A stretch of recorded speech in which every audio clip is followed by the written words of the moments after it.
عالمی ادارہ سے WHO نے پاکستان کو دوران زچگی ماؤں کی سب سے زیادہ اموات والے 4 ممالک میں شامل کر لیا۔ ادارے کے مطابق نائجیریا، بھارت، کانگو اور پاکستان ان 4 ممالک میں شامل ہیں جہاں دنیا بھر سے دوران زچگی یا دوران حمل مسائل کے باعث ماؤں کی کل اموات کا 47% رپورٹ ہوا ہے۔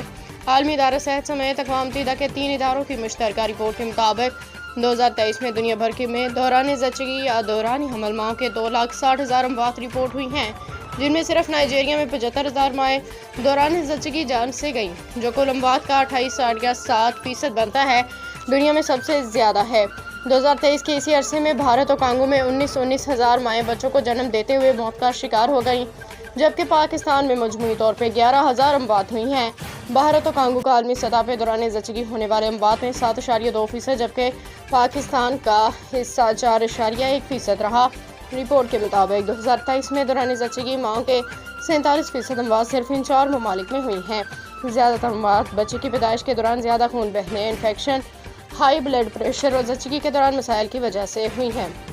رپورٹ میں اقوام متحدہ کے اداروں نے طبی کارکنوں پہ زیادہ سرمایہ کاری کا مطالبہ کیا، خبردار کیا کہ امداد میں غیر معمولی کٹوتیوں سے دوران زچگی اموات میں کمی لانے کی کوشش کو خطرہ ہوا۔